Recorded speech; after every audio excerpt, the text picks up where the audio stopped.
good afternoon, good morning, wherever you guys happen to be listening in the world. Thank you so much for tuning in. I'm joined today with Dr. Deepti Agarwal and Dr. Joseph Raffaele, who is a real expert in precision medicine, really one of the pioneers in this field that a lot of us are building on top of. He has a particular domain of expertise related to inflammation and how it relates to aging, and he makes use of a very interesting test called 𝐲𝐿, which uses a process called protein glycation, or measures a process called protein glycation to understand the aging process through the lens of inflammation. A lot of us hear you got to reduce your inflammation, it's going to slow down aging, it's going to make you feel better. I think very few people actually understand how to properly measure it, right? Like we have very coarse tools like CRP and whatnot, but there's a layer deeper that we can go, as Dr. Raffaele will show us. And I think the second part is what to actually do about it therapeutically. And you might be surprised by some of the therapies that move the needle most on reducing inflammation. Before we get into that, I just want to make a quick plug for our conference, which if you're listening to this, you should definitely apply to attend. Deepti and I are hosting the Next Generation Longevity Summit in Osaka, Japan. This is going to be an absolutely incredible gathering. We have some of the top academics, scientists, clinicians in the world joining us, Dr. Eric Verdin, Dr. Brian Kennedy, and others. You can check out our website, nextgenerationlongevity.com. It is application only, but if you're listening to this on LinkedIn, you probably are somebody who should be there. And so encourage you guys to go to the website. I'll just pop it up real quick here. And please apply, sign up. We'd love to see you there. All right, so with that, let me turn it over to you, Dr. Raffaele. Thank you so much for joining us. And yeah, I guess just to start us off, tell us a little bit about how you think about inflammation as a process, and how have you over the years kind of measured it, and how have you seen it affect aging in your practice? So inflammation is one of the most important processes in the aging process. That's why this LinkedIn Live is called Inflammaging, because Claudio Franceschi, one of the premier researchers in inflammation and immune aging, coined the term around 2000, because what happens with the chronic diseases of aging is often very much driven by chronic low-grade inflammation. And you want to sort of separate out inflammation from inflammaging. Inflammation is not a bad thing.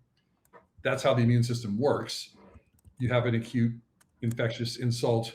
You want to mobilize the immune system, have a response of inflammation or a wound, whatever it is, and then resolve that inflammation, that infection, and then the inflammation should resolve. Inflammaging is when there is a lack of resolution of that, and there's a chronic low-grade inflammation that is simmering in the background as we get older, driven by many things: chronic viral infections, oxidative stress, toxins, lower hormone levels, accumulation of senescent cells, and the secretory phenotype that they secrete. All of those things is this low-grade chronic inflammation that drives many processes of aging. And so when I think about aging and the immune system, you want to not think simplistically about it. You don't want to just suppress all inflammation. You want to make sure the immune system can do its job, get in there, and then go back to a quiet, uninflamed state. So, Joe, I want to take us one step back, because I don't think a lot of people appreciate that you've been following the evolution of aging biology, telomere science for many years. And also you have a very boutique niche clinic, and you practice in a very progressive and creative way, but with scientific backing for all of these years. Maybe you can start to tell the audience what's changed in your own thinking about how people age over the years, and how that's come from tracking aging biology in general. And then if we can start for people in the audience who might not even know what the term glycan is, so that we can talk a little bit more about the test and inflammaging in general. Yeah, so let me give you a little context. I've been doing this for over 25 years now, and one of the major reasons that I am very interested in aging, and in particularly biomarkers of aging, is because Robert Butler, the late Robert Butler, founder of the National Institute of Aging, at a roundtable I went to, said to me, Joe, it sounds like your patients are doing well, they're feeling better, but how can you call yourself back then we called ourselves anti-aging physicians, if you don't really know how to measure aging. And that set me on a long and continuing sort of passion of mine to understand the aging process through measuring aspects of it. And one of the major things that we were doing early on in the field was looking for a biomarker, the biomarker of aging. So, what is your biological age? And what I've come to understand over the years, and I think the field has moved in that direction as well, is that there is no single biomarker of aging, biological age that you can say you are, and it's not really that useful, because aging is a process that takes place at many different levels in many different systems, and it's asynchronous really within individuals and between individuals. So your liver, your lungs, your arteries could be aging at different rates. You could have a really elastic arterial system, but be sort of metabolically inflamed. Your telomeres could be kind of short, but you're still doing okay. Your cognitive function could be good, or your immune system could be good, but some other system is not doing as well. So I think of aging really as a mosaic within individuals and between individuals. And to give it one number is not that useful. We got seduced by the epigenetic clocks because they predicted chronological age so well, like an R² of 0.98 or something like that, that we thought that that was the number that we should focus on. But really, that's just one aspect of things. And so you want to look at aging from many different standpoints, which is not to say that there aren't processes that affect each of those organ systems, even though they're aging asynchronously. And inflammation is one of those, and telomere reserve is one of those, hormone levels are one of those things. So there are things that cross the organ systems, and I think inflammation is a major one. And so that's sort of where I've gotten to. I think the more angles you get on aging, both between organ systems, but also molecular, cellular, the multi-omics that have been very hot now, proteomics, epigenetics, and glycomics, which we're going to talk about in detail. Those are all great, but then you also have to make sure that you're not losing sight of the very tried and true physiologic markers like arterial stiffness, pulmonary function by FEV1, VO2 max, grip strength, all those things that are functional markers, cognitive tests. Yeah, I can look at pTau 217 to see what your risk of Alzheimer's disease is in the next 3 to 5 years. But you want to know how fast you can process things, your simple digit coding speeds, your reaction time, your verbal and visual memory. So the more information you get on the patient, the better. And then the point of it is to do something with it. And so you want to find something that you can look at the trajectory, start a therapy, and see if that trajectory is being moved in that biomarker.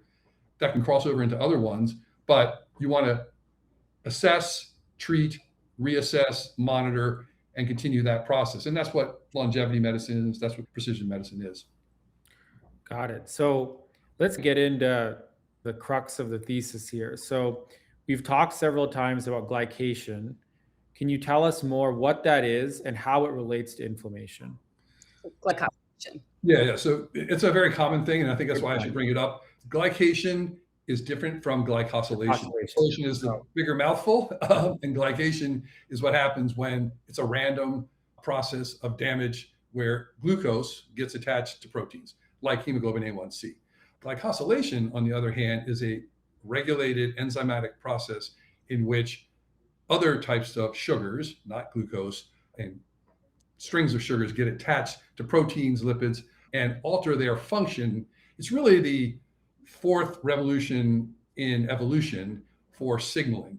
You have DNA to RNA, RNA to proteins, and now we have proteins getting post-translationally modified with the addition of sugars, galactose, sialic acid, fucose, that profoundly alters their function. And it's really the way in which humans, or mammals, but particularly humans, which have 30,000 genes, and an amoeba, which can have, or a yeast can have even more genes, can have much more complex phenotype because of these alterations in proteins that take place that is through glycosylation. And we're going to talk particularly about the immune system today, but it occurs on other proteins and lipids as well.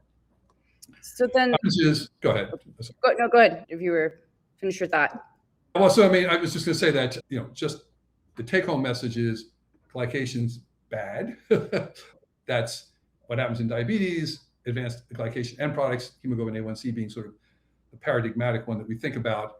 Glycosylation, not necessarily good or bad. It's the process in which proteins get modified after they are created and then released, before they're released into the system, that alters their function profoundly to make them responsive to the environment, to medications, to stresses, etc. It's really the fourth signaling mechanism. I just want to be able to break this down for people who might not understand. Can we talk about what IgG is and what it has to do with the immune system? And what does glycosylation, like that pattern of the IgG, how does that relate to inflammation? So the IgG antibody is the most abundant antibody circulating in your blood. I mean, you do things like find out what your COVID antibodies are like. That's an IgG antibody. And it is part of the adaptive immune system, the humoral part. Then there's the cellular part. The humoral part is the antibodies are made by the B cells and plasma cells. They're released, and they have a structure that we're all probably familiar with, which is that Y. There's the two arms that can then recognize the antigen, the part of the virus or bacteria that is uniquely designed to recognize. And then the bottom part, the stem, that's called the FC. The FAB is the two antennae. The FC is the portion that then takes the signal that is picked up by the antigen recognition and then turns it into how it communicates with the immune system. So the FC receptor communicates with complement and with other cells of the immune system that are effector molecules and tells them to go attack this particular antigen. And what happens with glycosylation is that once the antibody is produced, it then has, before it's released from the cell, these sugars added to it that are under the control of these glycosyltransferases, these enzymes that will add to this particularly conserved spot. It's on the arm called asparagine 297. They add either different types of sugars. That then changes the whole kind of shape of the, did I lose you guys? No, I didn't, because I'm still the one speaking, sorry. So that alters the shape of the antibody and how it responds. It can alter how it responds to the antigen, but particularly how it interacts with the immune system, the cells of the immune system. So some patterns can make it more inflammatory, other patterns can make it less inflammatory, and some patterns are sort of more neutral. And what determines that is the sequence of sugars that are attached. They all have 3 mannoses sitting on them, and then they have attached to them either 2 galactoses or 2 mannoses and often a fucose. And then they have galactoses attached to them. And then on top of the galactoses, they can have something called sialic acid attached to them. And why that's important is because the glycan-age test looks at these 3 different types of glycans that they get. And they can be what's called the glycan shield, which is the one with the 3 layers and has the 2 sialic acids, or at least one attached to it, very anti-inflammatory, and occur very much when you're young, but particularly the second one, which is called glycan youth, which is having 2 galactoses. Those make it less engaging with the FC receptor, so it doesn't turn on the effector molecules, effector cells as much. And then if they're missing them, galactoses completely, it's called glycan mature. And it's called glycan mature because that happens when you get older or when you lose hormones, or it also makes you more susceptible to autoimmunity. So those are the 3 kind of different subspecies that you get when you get a glycan-age test and when they're looking at these sort of things. And what happened is that in 2014, they did a study with 5,000 subjects and multiple cohorts, and they looked at these patterns, and 21 of these glycan peaks out of 26 were associated with aging. And what they were able to do was to come up with an algorithm that used those 3 different glycan subspecies to predict chronological age. And it predicted it pretty well, like at an R squared of about 0.6, 0.58, which is nothing like the methylation clocks, which is 0.9, 0.98. But that's okay, because subsequent studies show that it's much more predictive of other things that we're more concerned about than predicting chronological age, which we can do just by looking at your driver's license. And so that is what the basis of the glycan age test is. And just to go back a step, what they do with the assays, they get a dried blood spot on the test, and then they take that and they digest the glycans off of the antibodies, and then they run it through high performance chromatography, and then they separate it out, and they can know which of the different kinds of sugar combinations are in that sample. And that sample is not like a CRP molecule or IL-6 or something like that, or CRP. It is a profile of all the different glycans attached to all your circulating IgG antibodies. So it's a broad readout of what's happening at that time, the state of your IgG population floating around in your body. So Okay. I think one thing that is new to me is this idea that what determines the immune response is not just how many antibodies you make, but also how they're post-translationally modified. That actually determines their activity. I guess just to kind of double click on one of the questions you touched on, and I'm sure this is what a lot of our audience is wondering, is around what information does this add about inflammation, that IL-6, C-reactive protein, fibrinogen, these other markers that we're often measuring, like, is this kind of like a broader measure that covers inflammation in a more comprehensive way that these don't? And I guess the related question would be, is there something we can get out of this reading that can help us understand more specifically what is going on within the inflammatory process? Because it's kind of like a broad term to say, oh, there's inflammation. It could be any number of different signaling pathways kind of dysregulated. So is there anything that gives us specificity as well with this? People ask me about this all the time because they're like, well, I have a CRP already on my patient. I have an IL-6 on my patient if they're a little more sophisticated. I have a fibrinogen, I have a ferritin. What is that adding? So those are single molecules, and particularly CRP is very responsive to acute inflammatory situations, an infection, if they have a flu or something like that, or if they've really exercised super vigorously and there's been some inflammation in their body. Same with IL-6. IL-6 is sort of what the precursor to causing CRP to be produced. Ferritin is there. The caveat on that is if you're iron deficient, then your ferritin can be low, even if you're in the state of inflammation. It is an acute phase reactant. So those all give information, but what's sort of unique and I think really useful about the IgG glycosylation profile is that it takes about 3 weeks for an antibody to turn over. And then so maybe about 3 months for a number of cycles of antibodies to turn over so that you get a different population depending on if there is something going on. You get a better readout of sort of the chronic state of over the last 3 or 4 months of what your immune system is doing from a humoral antibody standpoint. Now, that's not the whole immune system. There are many other factors. There's accumulation of senescent T cells, which is a very big factor as well. There's chronic viral infections. There's the innate immune system. But the humoral immune system and the IgG glycosylation does control how much complement gets activated, how much your antibody-dependent cytotoxicity gets activated, many other aspects of chronic inflammation. So it is a good readout of what's been happening over the past 3 months, but it's also not susceptible to short-term perturbations.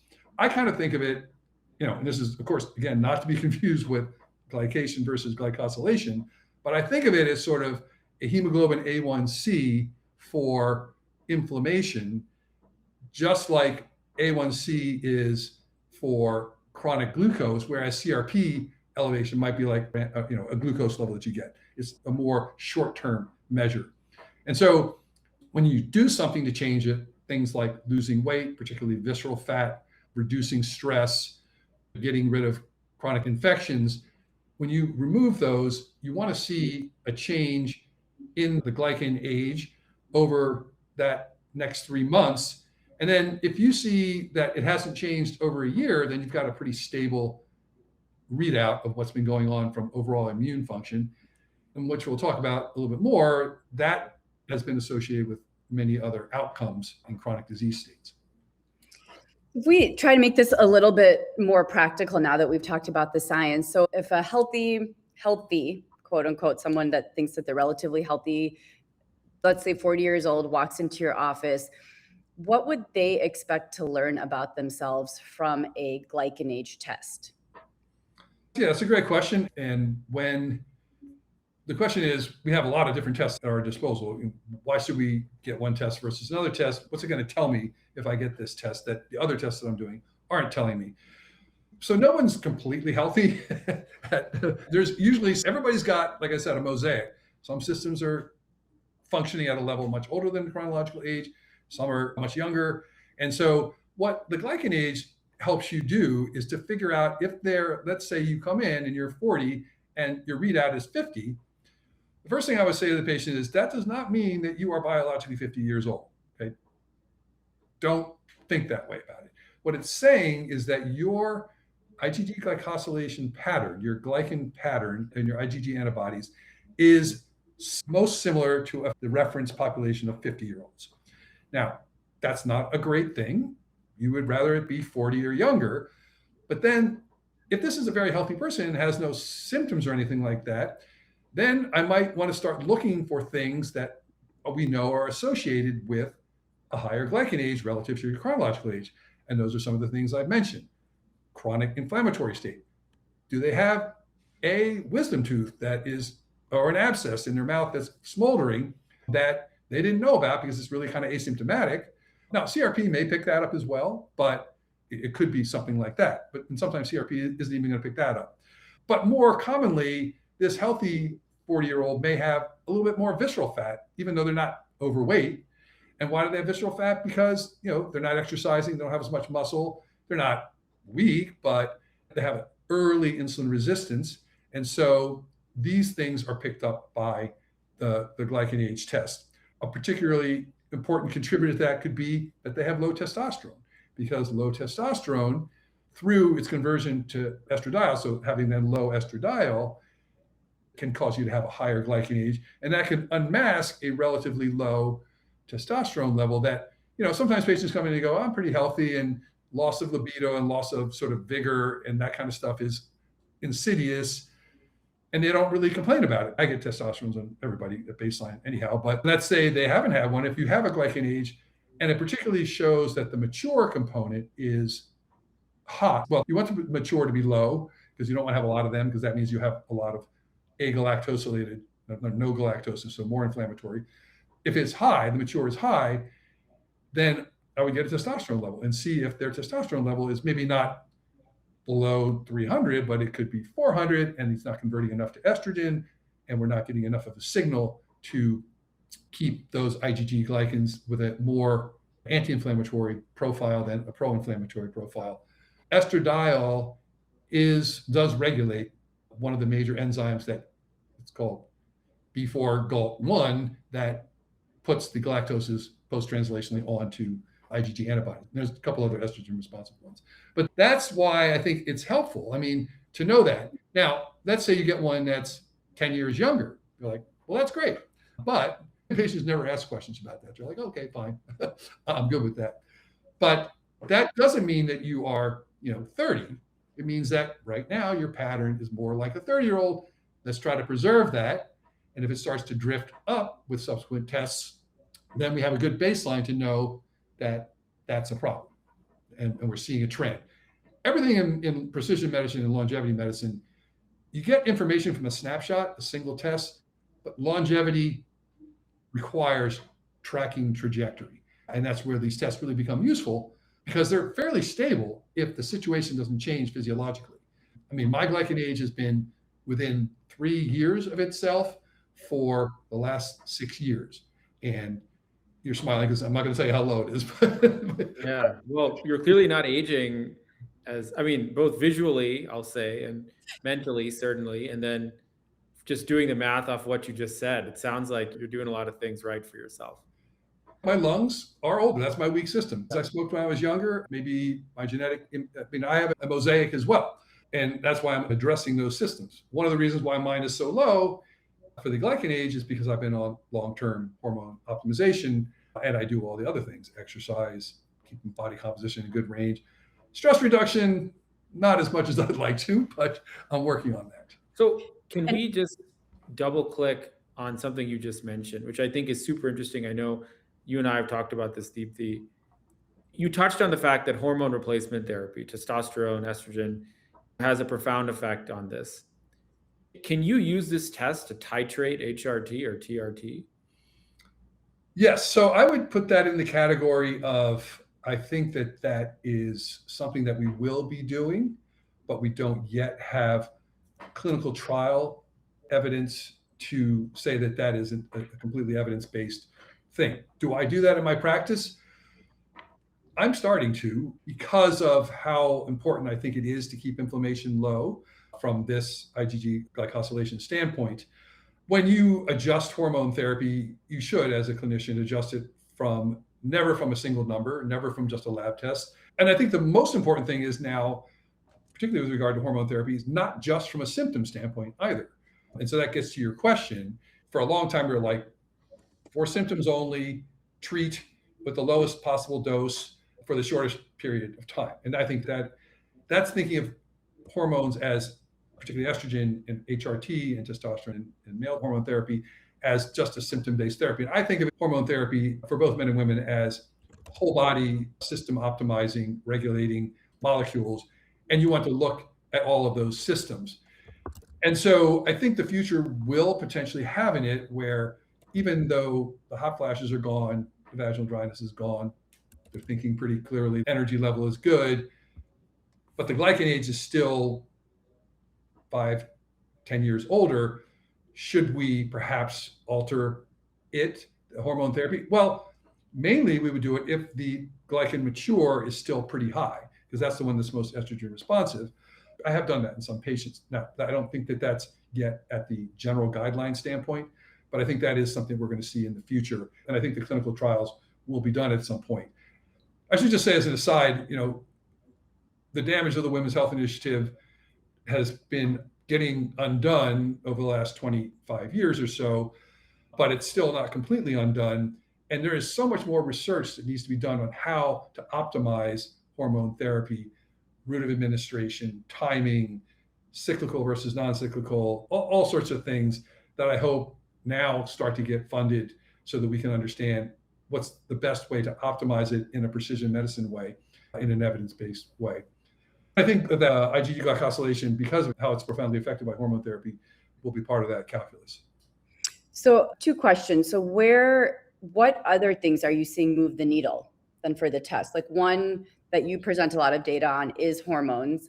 Is there anything else that would be? Definitely the younger, like the 40-year-old male, it is things like visceral adiposity. It is chronic stress, emotional stress, high cortisol levels. We don't have the direct link yet, but probably something along those lines. Bad habits, smoking, lack of exercise, which brings me to exercise, which I think, being sedentary, you're not going to have as good a glycan age as you could have. Exercise is one of those things where people say traditionally, like, go exercise. And that's better than not exercising. But exercise is something that needs to be dosed just as anything else needs to be dosed. And regular, sort of zone 2 type exercise, definitely, regular exercisers in studies, like 55 to 75-year-old exercisers have glycan ages that are similar to those who are, younger. But if you exercise too much and you also have an energy deficit, so like the female athlete triad, where they're expending a lot of calories, not taking in enough calories, and they also have suppression of hormones, so their estradiol goes down, you can see the glycan age go up quite a bit. Whereas in like a study of 29 young males exercising, doing sprint interval training, they actually, even though it's high intensity, because there is an adequate recovery, their G0 population decreases, which is the no galactoses, and their G2 population goes up. So if they did a glycan age on them, it wasn't done on that study, but it would have gone up. So making sure you get enough recovery, making sure you get enough exercise and have enough calories is important. And all of those things impact your glycan age. Well, to your point, someone wrote on my LinkedIn that they have these friends that are young and have perfect biomarkers, but that they're athletes, but their glycan age is coming up to be 80. So that begs the question, though, right, where maybe you're inflammaging your body by the amount of extreme athleticism too, because there's always a Goldilocks area for all of these values and also for all of our activities in general. Golden mean. Yeah, I mean, that's absolutely true. 80 would probably, I've never seen anything like that, and I have some pretty crazy athletes, depending on how young they are. It's really the delta that matters. I mean, you could be 80 if you're 60, but if you're 80 and you're 40. 25, that's pretty unusual. But yeah, but that's really where it's a good gauge, because some people can, like I'm thinking of Ross Edgley. I don't know if you know him. He's the super endurance athlete who's just training like a maniac, and he does recover. And I've had other, you hear about other people that do a marathon a week and stuff like that. And those may have very high glycan age, although some people may have just genetically, for various reasons, the ability to tolerate that. A glycan age would probably gauge that. Again, not randomized control trial data on that, but that's the kind of information you get. And we know that these species are important. They're, it's not just a marker. These are effectors of activating the immune system through complement and antibody-dependent cytotoxicity and other aspects of the immune system. So that, if you have a high level of these pro-inflammatory species, the agalactosylated ones, then you're not in as good a state of your immune system as you could be. And there's things to do about that. Right. So for our skeptical colleagues out there, where would you say that the data or evidence is still thin? I think I don't know if it's that much thinner than a lot of the other sort of cutting edge biological clocks that we're using. Let's compare it to epigenetics for straight up mortality prediction. A 𝐢𝐬𝐧 or the second and third generation clocks have a little bit more data, although the glycan age data is increasing, not for the actual glycan age readout number that we get in the glycan age test, but there are a couple of studies published recently looking at 4 different species of glycans that overlap with the ones in the glycan age test that predict future cardiovascular events with a hazard ratio of like 2.0, which is in the range of the epigenetic tests, the best ones but that you can't, it's kind of apples to oranges. All-cause mortality is a little different from cardiovascular disease. So I think there need to be some more longer-term trials. They're producing data all the time, and Gordon Louse is the major researcher in their lab. Genos is producing studies in collaboration with multiple other groups on biobank samples, particularly the UK Biobank, looking at predicting autoimmune disorders. A great paper by 𝐢𝐬𝐧𝐭, forget the year, where it shows all the studies that indicate where glycan species can predict autoimmunity, inflammatory bowel disease, metabolic disease, cardiovascular disease, hypertension in these biobanks. But there's more research to be done. Yeah. You've collected like 5 years plus of data, right? Is there anything that you would like to share with other clinicians on what you've learned, what surprised you the most, anything that you thought was enlightening about using the test multiple times, and also comparing it to your PhenoAge? So we have, in my practice and in other practices at License, we have a platform called PhysioAge, which takes all the objective data that I collect on patients and uploads it into the cloud and then puts it into a sort of a health dashboard. And we've recently been able to take that for the whole Raffaele medical cohort over the past 20 years and upload it into Databricks, which is a way to analyze all this stuff. And we found that we have a lot of patients with very low glycan ages. And initially that was surprising to me, because I'll just come out and say my first glycan age when I got it done was like 23 or 24. And I was, I guess, 61 or 2 at the time. And I was like, well, that's nice, but very skeptical, right? As anybody would be. Like, how can you be that much younger? And when you tell, and then it wasn't just me. I had other of my patients who have been with me for 2, 5, 10, 15 years coming in with significant glycan age acceleration. Let me just explain glycan age acceleration. You can use that for any biomarker. It's your marker's result in years minus your chronological age. So if your glycan age is 20 and your chronological age is 30, your glycan age acceleration is minus 10. And you want to be negative on that. So I have patients that are in this 30, 40, 50 years, and that is very surprising, okay? Because you don't see that with a 𝐢𝐬𝐧 or with other ones that predict chronological age a little bit better. And the question is that real? What does that mean? Well, what it doesn't mean, and I've emphasized it before, is that, I look pretty good for my age, but I don't look like I'm 20, 22 or 23 years old. So it doesn't mean that you are that biologically, but it does mean that, my glycan shield is 100%. My glycan youth is 100%, and my mature is 3%, which is what you would find in a 23 or 24-year-old. And so what we don't know is what is the long-term result of that. Does it, is it going to reduce my risk of cardiovascular disease, of autoimmune disease, of metabolic disease? We don't know that yet. But I think that it's probably a pretty good thing, particularly since it's stable. But there's a lot more research to be done.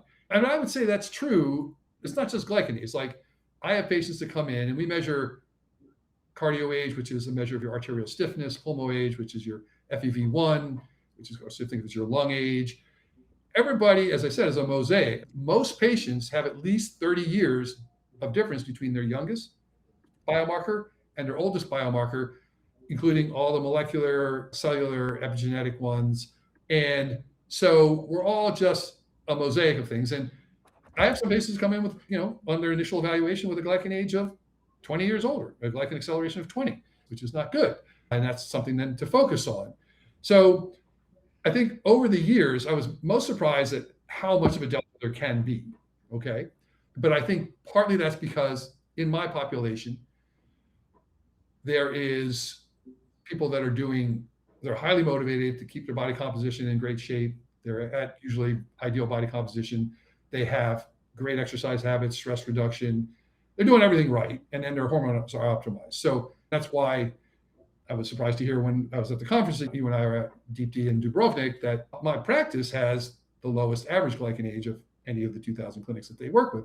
Yeah. I think largely because I have a pretty mature practice where I have many patients that have been with me for 5, 10, 15, 20 years and have been optimized for that length of time.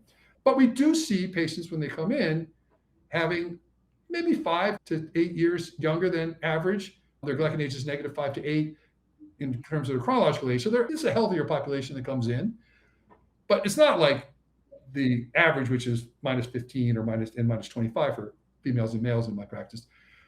But once they're there for a while, we're doing all these things, it goes down.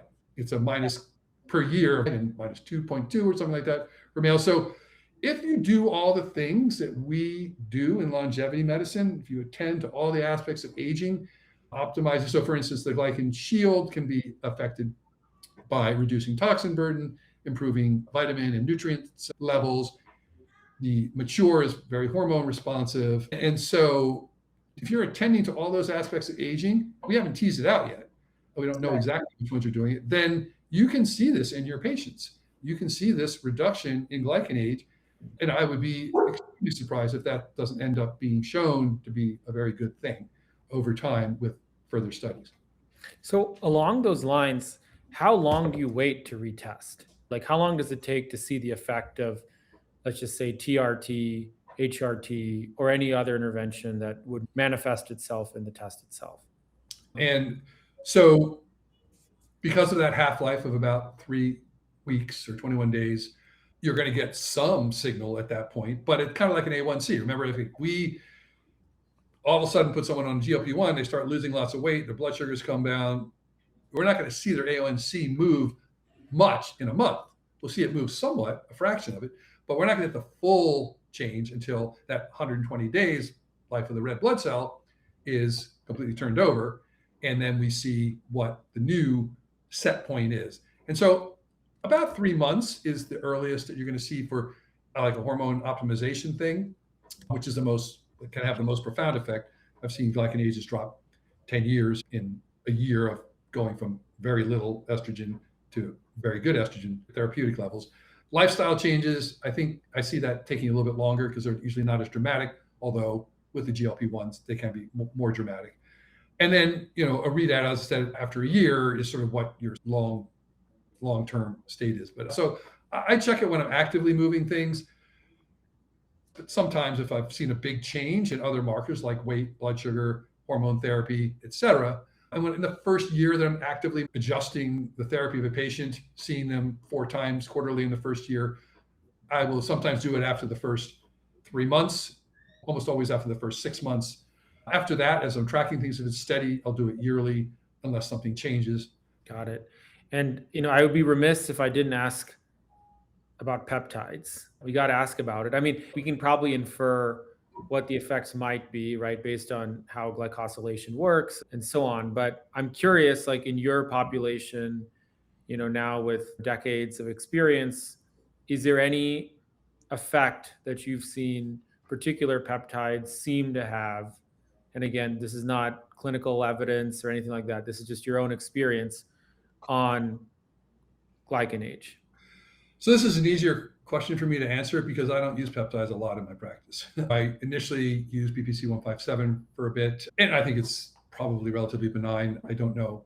I've had some patients that feel like it's the best thing since sliced bread for their knee or their hip or whatever, but I'm just not convinced about the clinical trial data, which is relatively non-existent. So I don't have a lot of patients that are on chronic long-term. Some of my colleagues are. To give you a real answer to that, you're right. Things like the growth hormone secretagogues. Yeah, I was curious about those in particular. Mechanistically, you could. I think that growth hormone is probably, and there's no direct data for that, but I think it may be a factor in it.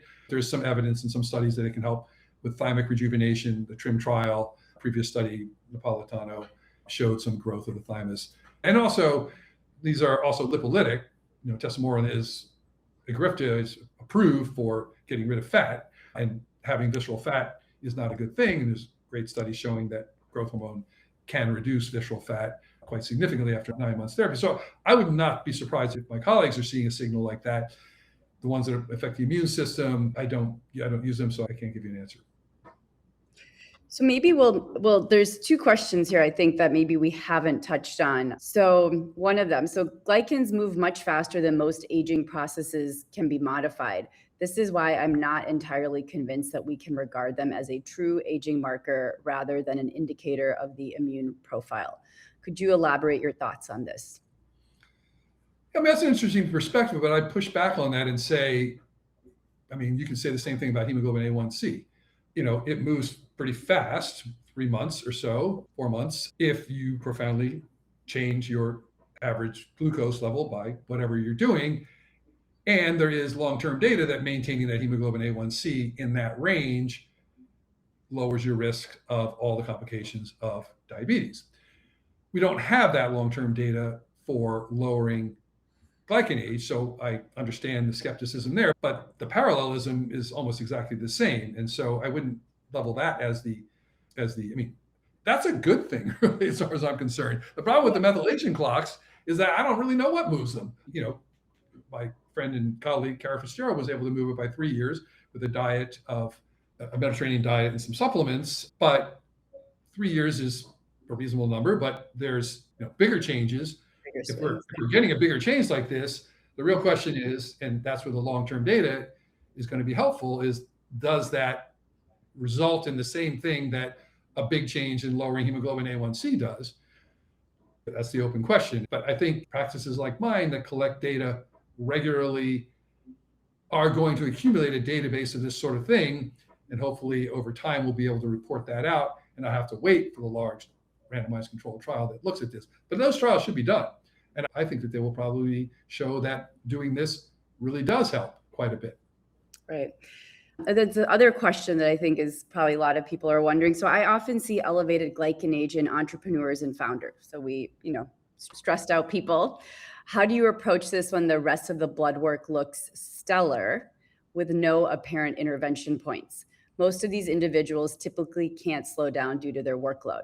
This is a common, I think we've learned even just anecdotally from these glycan age tests that stress, and particularly emotional stress, does move the glycan age test, the Inflammaging, but it's just a harder thing to quantify. So these people have bad glycan ages, but the rest of their lab work looks good, but they are under high stress. This is where looking at the different subspecies can help you. If the glycan mature is high, then they probably have a hormone issue. And particularly if you have some visceral, is their number stellar on their visceral fat? That depends. What do you mean by stellar? 7 or 8 is not stellar. You can still have some insulin resistance with 7 or 8. 5, 4, 3, that's stellar. So, this is where you can start to tease out what might be doing it. If they have a very low glycan mature, so it's not really a hormone issue, but their shield is low, then I would maybe look to see if they have toxin burden. I recently had a high net worth individual who was really healthy on all that sort of stuff, have a high glycan age. I did her total tox burden. She had a lot of mold and a lot of pesticides from her multiple estates that she goes to. But the straight up stress can do it as well. The real challenge then is how do we get these people to slow down? Sometimes, and that's where the glycan age test could come in very useful as a behavior modifying tool. If you don't slow down, you're going to maintain this high glycan age. I can't say right now with the data that you're necessarily going to have an adverse outcome, but it's not going to probably be as good as if it's your chronological age or lower. And so maybe it's time for you to start thinking about it. Just as patients to come in and they're healthy and they're exercising, but they're not watching their diet, their LDL is high, you get a coronary calcium score on them, or better yet, a CT angiogram, and you show them that they've got significant plaque, then they're like, okay, I need to start modifying my diet. This could be the information that's necessary.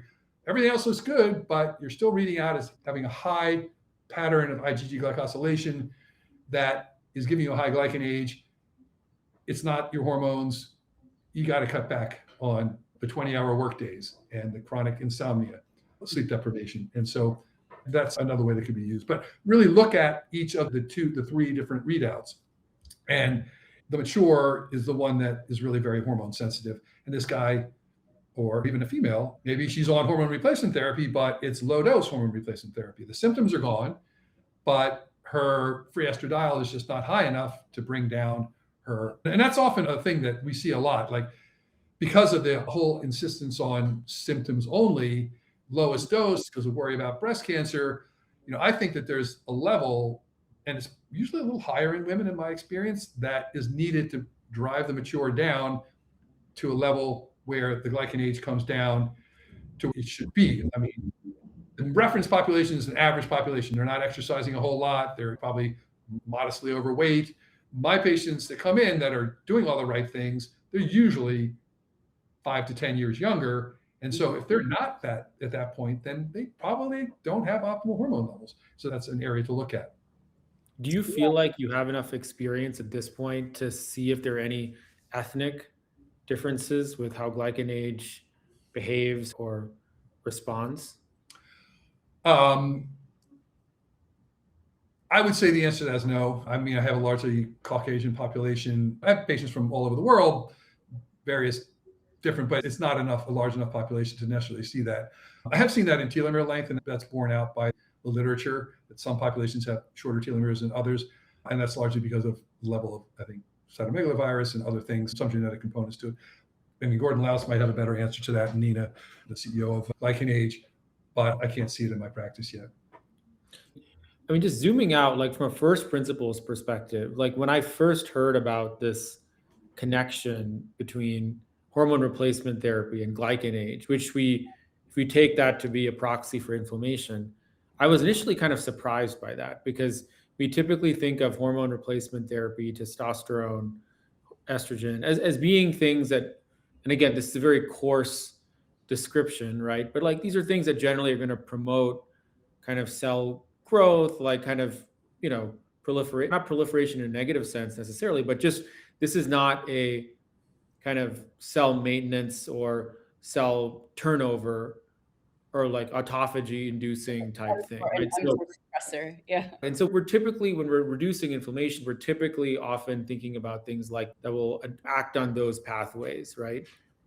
And so I was kind of surprised by this connection. I'm curious, like, do we have any further insight into how, like within testosterone biology or estrogen biology, like what's happening downstream of that receptor that might be resulting in this anti-inflammatory effect?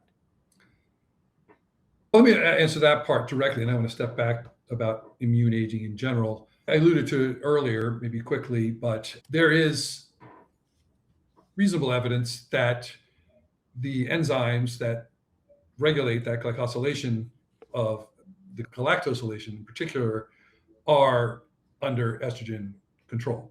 And so that's a direct link. There are studies that show that testosterone replacement therapy lowers glycan age almost exclusively through its conversion to estradiol. there's a study that looked at dropping testosterone with a drug, goserelin, that stops testosterone production, and then replacing testosterone, and testosterone then got rid of the drop in glycan age, the increase in glycan. There wasn't glycan age, it was glycan species that were inflammatory. But if you gave an aromatase inhibitor so that testosterone couldn't be aromatized into estradiol, that wiped out that beneficial effect. So then it stayed down. So its effect is through estradiol. And males and females pretty much need about the same level of estradiol. Testosterone is much higher in men, and estrogen is higher in females. But the free estradiol is pretty close in postmenopausal hormone therapy and in males getting testosterone replacement therapy. So that's the direct kind of control of it. But that's really just for the IgG glycosylation, which is only one aspect of the immune system, a very important one. But the other things that you mentioned, autophagy, more important for T cell function, very important for T cell function. And do hormones affect that? I mean, I don't know that we have any significant data for that yet. There's, many other things that affect it.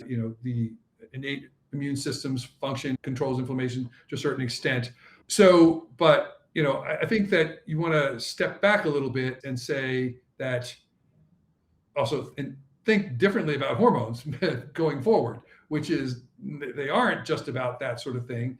They are profound effectors of the immune system. Estradiol has receptors on every cell in the body. They're not just nuclear receptors. There's cell surface receptors, or the ways in which they affect the 𝐫𝐬𝐴. There's a whole bunch of other ways in which estrogen can work more quickly than through nuclear receptors and transcription. So estrogen is hugely important in every aspect of physiology, really. And we see it in everything we do. And I think more and more we're seeing it. So I get why you had that initial surprise.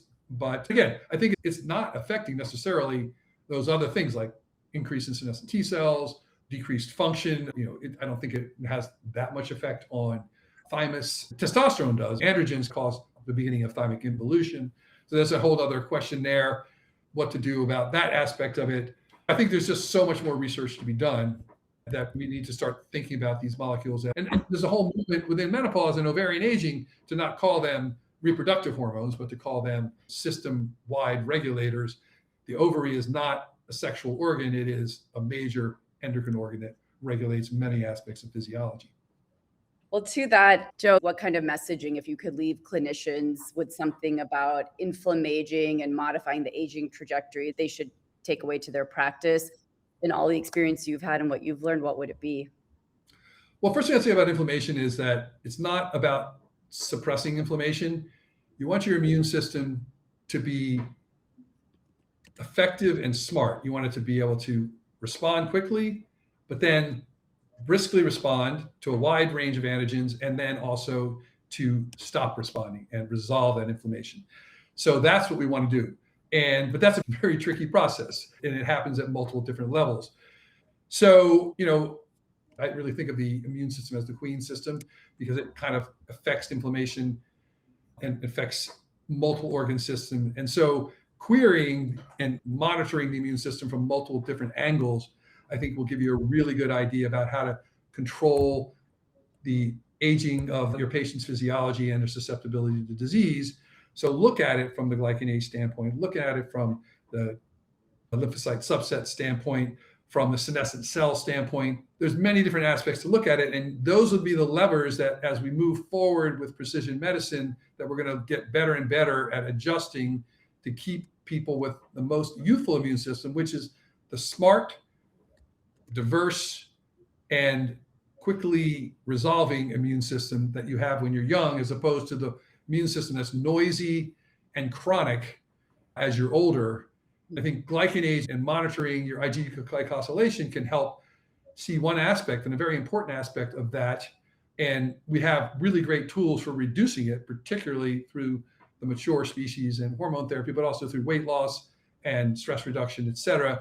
So, like they say, mind the gap, mind your immune system from many different systems and from many different perspectives. And I think the glycan age test is one that if you're in a longevity practice, it's really, I find it to be very useful, particularly if you're doing hormone optimization and want to also to help tell people about whether they're exercising correctly and whether their weight loss journey is working. I think it's a great biomarker of things that can help us change our decisions and help our patients age better. Great. Well, on that note, thank you so much, Joseph, for coming to speak with us. This was such a amazing conversation. I think your expertise and insight really shone through. I think we both feel lucky to know you as a colleague, and I'm sure those of the folks listening were really excited to hear everything you just had to say. So that was really awesome. Thank you so much for joining us. And again, quick plug for our conference. If you like conversations like this one, you should be at our conference in Osaka in October. Website to apply is nextgenerationlongevity.com. Applications are still open. If you are listening to this on LinkedIn, there's a good chance you should be joining us, or any other social media channel for that matter. I know we're live on a couple of others. But all that said, thank you so much, Joseph, You're very for welcome. being with us. And Deepti, thank you so much for helping to set this up. Great. Thanks very much. All right, guys, take care. Take Bye. care. Bye-bye.